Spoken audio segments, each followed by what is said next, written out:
Olá, muito boa tarde. Começa agora o programa Mercado Futuro. Eu converso com vocês daqui do estúdio da B3. A B3 é Brasil Bolsa Balcão. E você sabe, se você esqueceu, eu vou te lembrar. Você assiste o programa, pode assistir o programa pela TV, né, pelo Sistema Brasileiro do Agronegócio. Também tem no Facebook, você pode ver ao vivo pelo Facebook.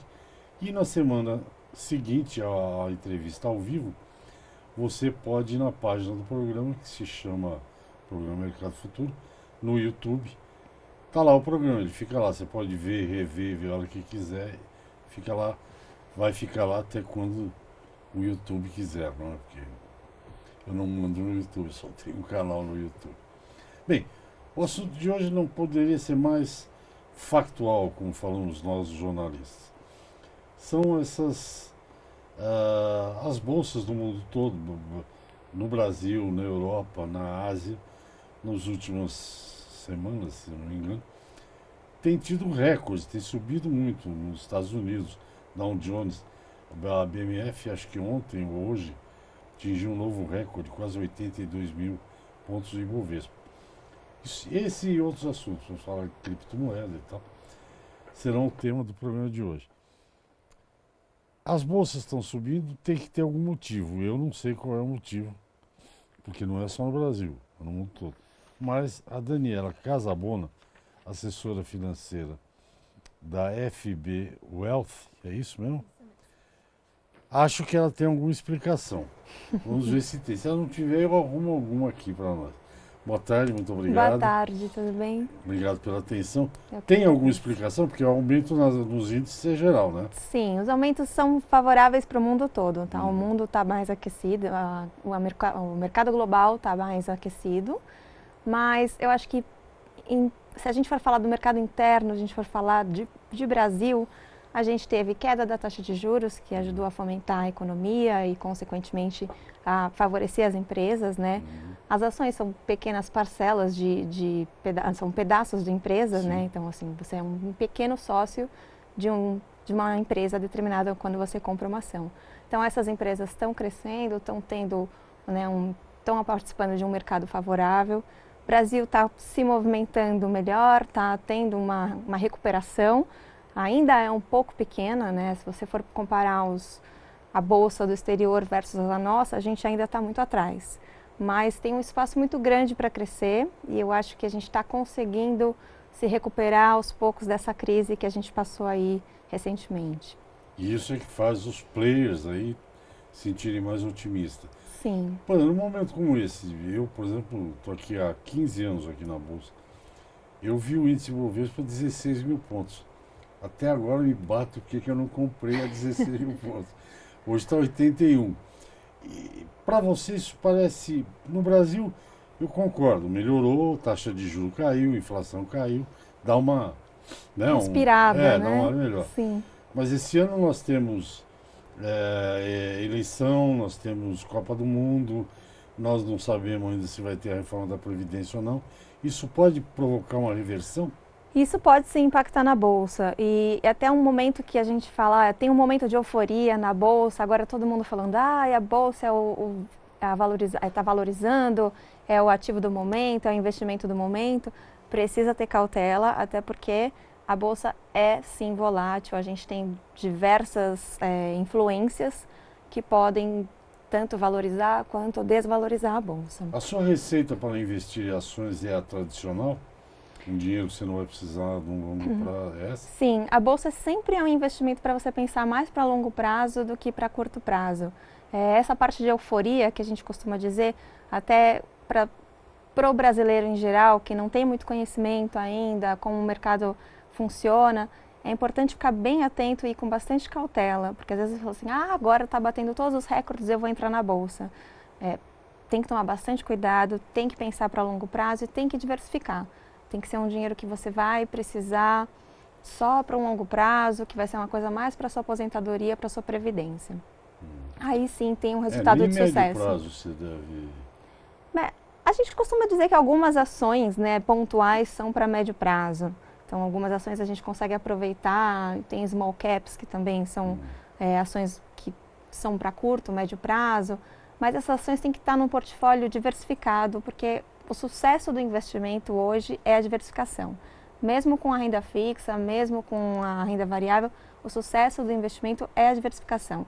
Uma vez que uma ação sua cai, a outra sobe, você consegue equilibrar esses ganhos e não ficar desesperado achando que você vai perder todo o seu dinheiro. Não, pelo que eu não sou especialista nisso. Mas, por exemplo, eu li em algum lugar aí, recentemente que uma ação que estava maravilhosa é a tal do Magazine Luiza, alguma coisa assim, Sim. subindo pro chão. Eles estão investindo, vão abrir não sei quantas coisas e tal.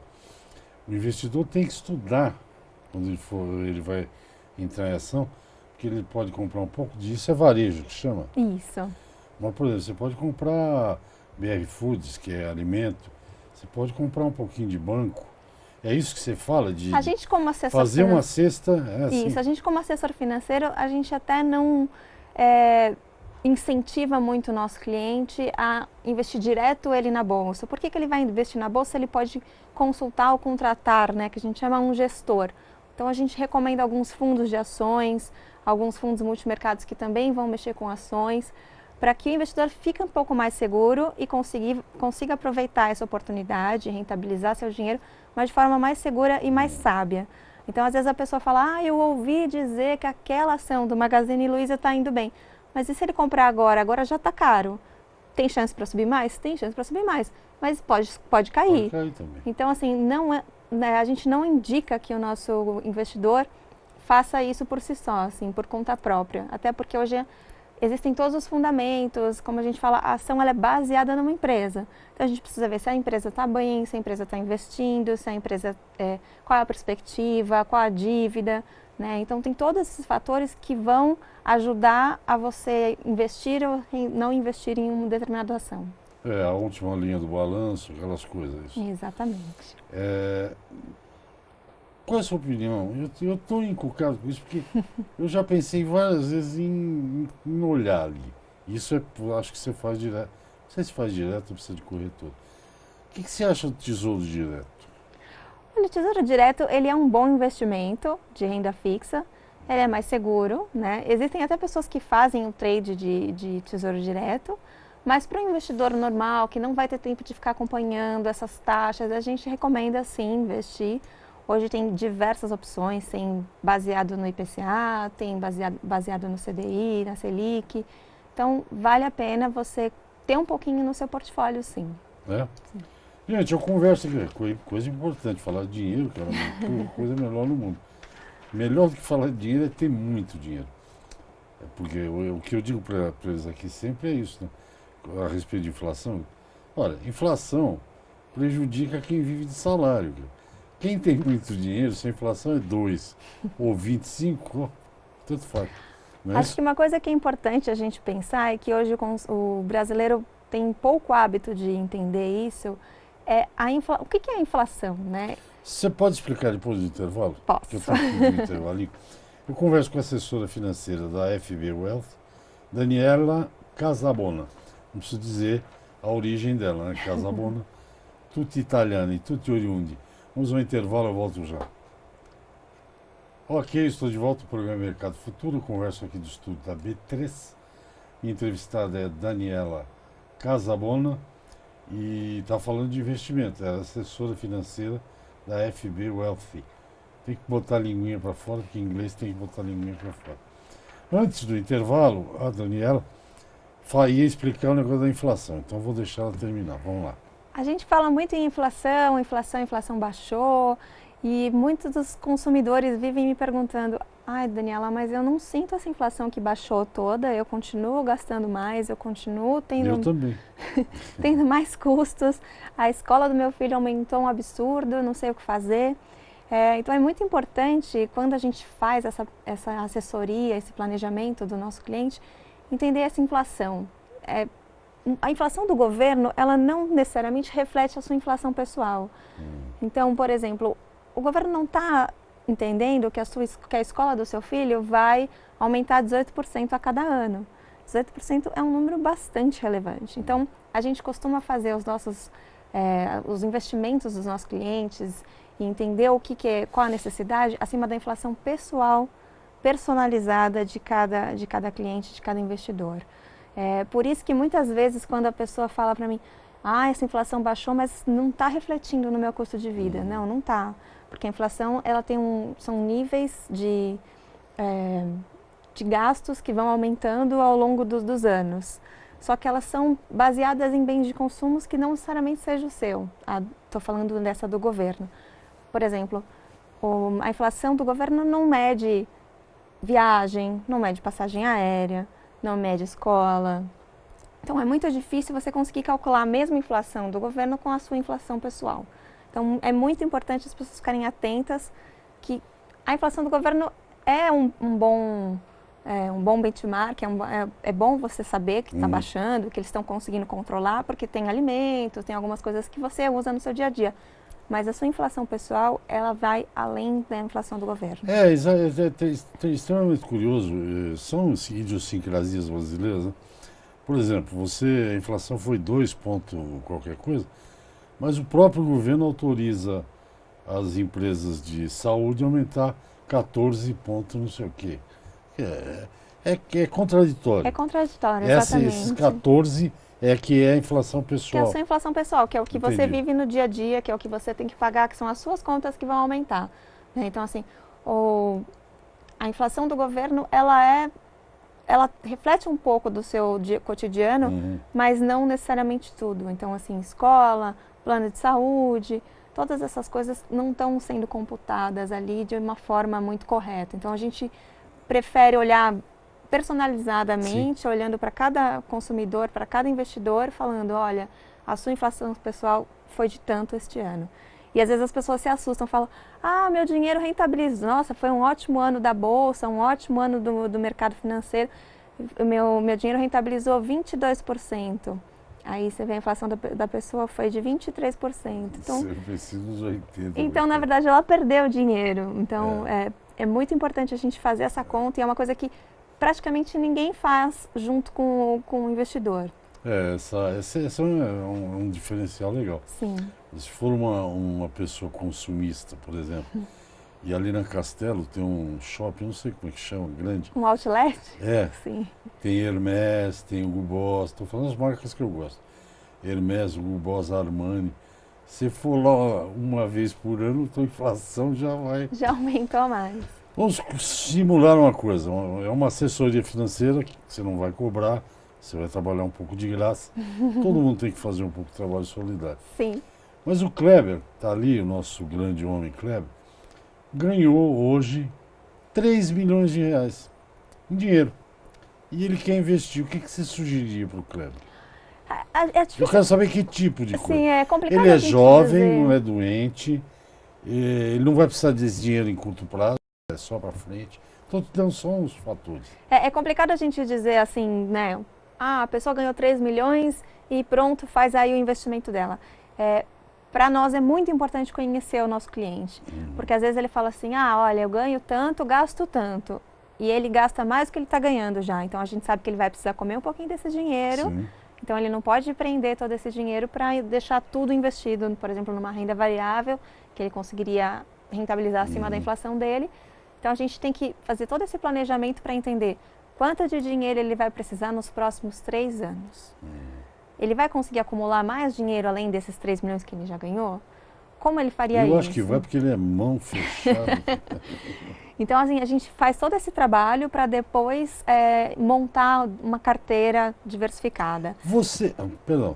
Dentro da carteira diversificada, a gente sempre fala que é importante ter um pouquinho de renda fixa, ter multimercado, ter fundos de ação, ter um investimento lá fora também, então fundos em dólar, para que a gente consiga sempre equilibrar essa economia. Porque, assim, não existe mais aquela coisa do, tem o investimento da vez. O investimento da vez, se você pegar um histórico de 10 anos, teve anos que foi o dólar, teve anos que foi a bolsa, teve anos que foi a renda fixa.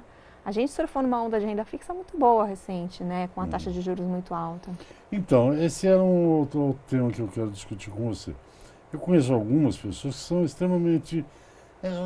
eu acho que chamar de conservador, elas não querem correr risco. Então, aplica lá no DI, que estava 14, 13, ontem ou sexta-feira eu olhei, estava no 19, está 9%, alguma coisa assim, e 2021 está um pouco mais alto, ou alguma coisa por aí.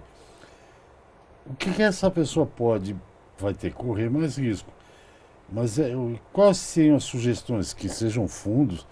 O que é um multimercado? Eu sei, mas explica o que tem no multimercado. O multimercado, ele é um fundo que a gente diz que ele é meio independente, ele pode investir no que ele quiser, ele não tem muitas restrições. Então, por exemplo, ele pode investir um pouquinho de bolsa, um pouco de moeda, um pouco de taxa de juros, um pouco em tesouro. Ele pode fazer um mix. É um multi. Exato, um mix no próprio fundo. Então, a gente sempre aconselha que, ao sair da renda fixa, que é o mais conservador, né, que nem sempre a gente fala que é conservador, porque a pessoa está sempre numa classe de ativo só. Então, interessante é que ela consiga diversificar não só o tipo de ativo, mas todas as classes. Então, assim, um pouquinho de renda fixa, um pouquinho de multimercado, um pouquinho de ação, um pouquinho de moeda. Isso é muito importante para que a pessoa consiga equilibrar de uma forma só. A gente fala, não pode colocar todas as coisas numa cesta só. E está certíssimo isso mesmo, tem realmente que diversificar. Mas para quem tem muito medo ainda de dar esse passo, a gente aconselha mesmo o fundo multimercado, porque ele vai te dar um pouquinho mais de volatilidade, vai ser um pouco mais variável, a renda vai ser um pouco mais variável, mas ainda assim existem fundos multimercados que não são tão voláteis, que dá para correr menos riscos, que a gente diz, né? Um pouco mais baseado em tesouro, um pouco mais baseado em juros. Só aí você tem que ver. Você me corrige aí, se for o caso. A primeira coisa que eu vejo quando eu tenho alguma coisa, algum dinheiro, é quanto que vão me cobrar de taxa de administração. Se for muito alto, não vale a pena. Se a coisa vai render 0,5% ao mês e a taxa do banco é 1%, vai me comer 2 meses, né? Pelo menos, né? Então não vai ser 12 meses, vai ser 10. E o multimercado, pelo que eu entendo, aí você presta atenção, é o seguinte: você tem, por exemplo, um pouco de dólar ou euro, que seja, você tem ações, algumas ações, você tem renda fixa, que é aquele que você já sabe quanto vai dar, não é isso?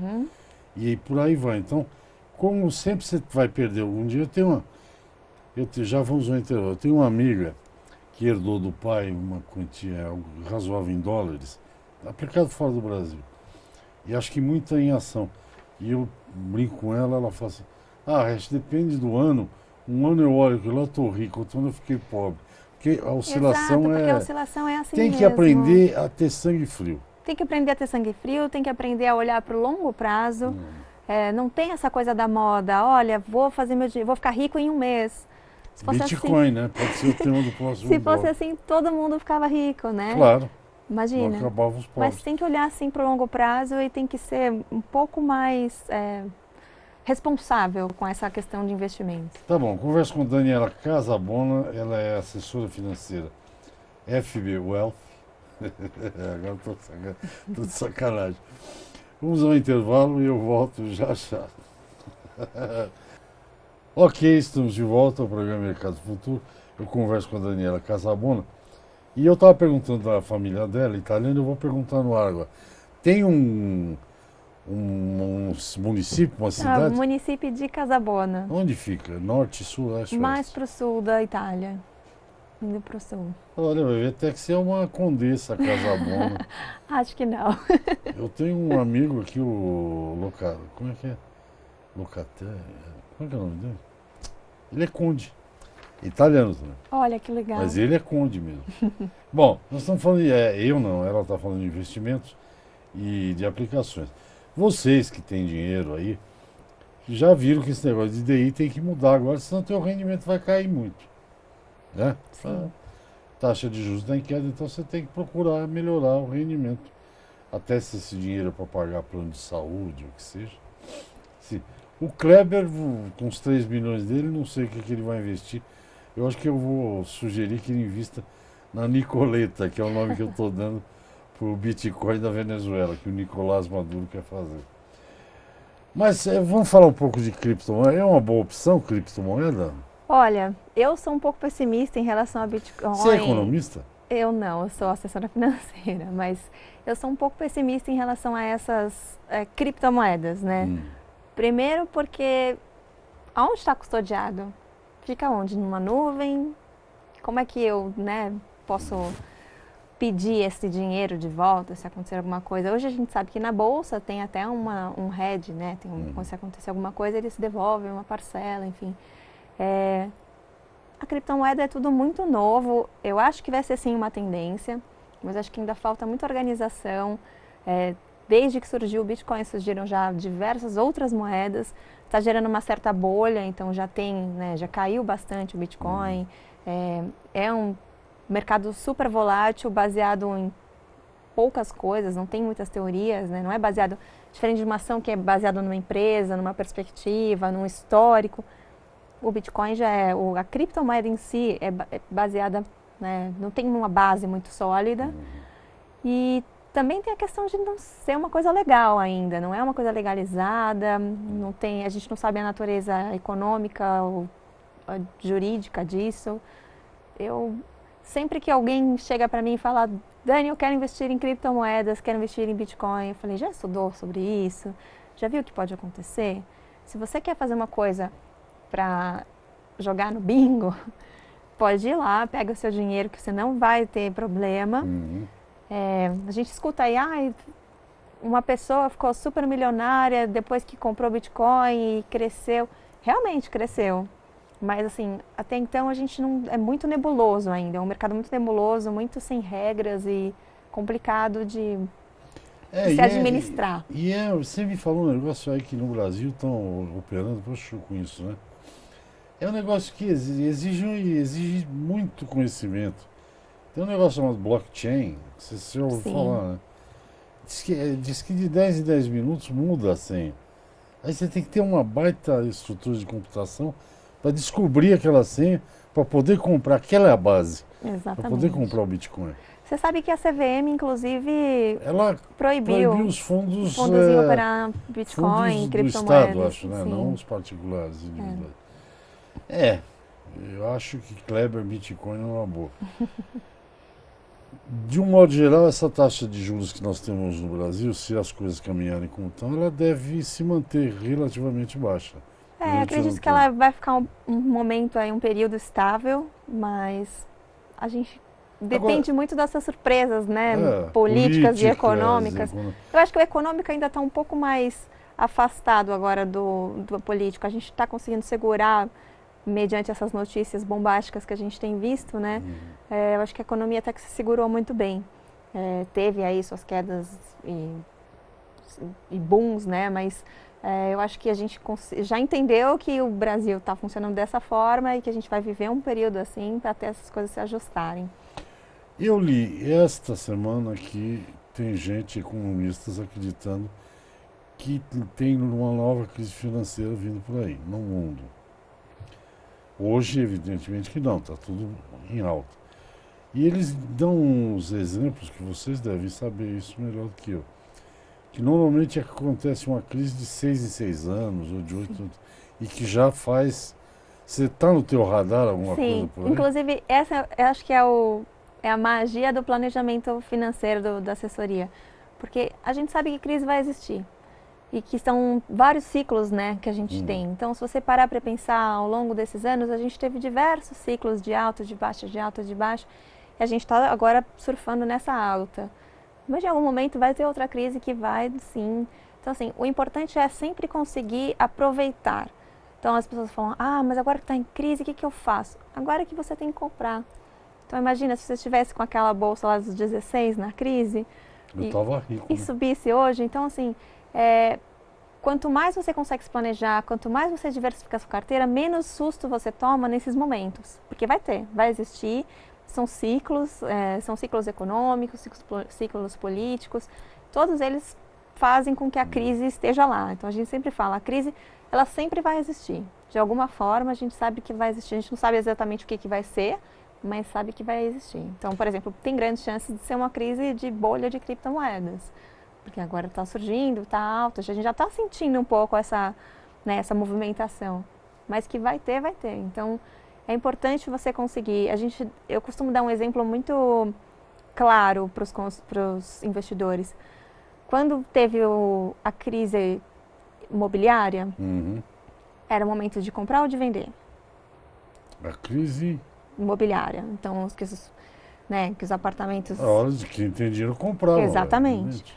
Aí você vai surfar numa alta agora, vai conseguir vender num momento bom. Agora, quem não estava preparado, quem não estava planejado, teve que vender porque estava enforcado, vendeu a um preço muito pior.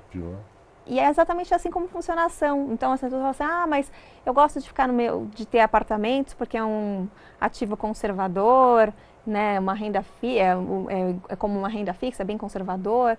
Eu sou do tempo que eu guardava dinheiro num imóvel.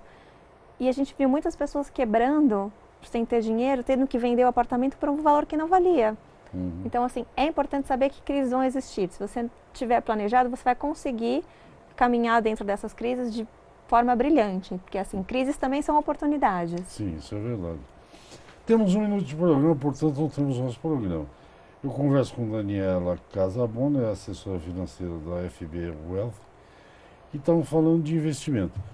Eu te agradeço, porque 1 minuto não dá mais tempo de explicar nada. Eu que agradeço. E continuo à disposição. Eu vou esperar que você volte aqui, porque aí a gente vai detalhando melhor as coisas. Também fico à disposição. Quando quiser, estamos aqui. Tá bom. Muito obrigado, então. Obrigada, até a próxima. Gente, é isso. Até o próximo programa. Tchau, tchau para vocês.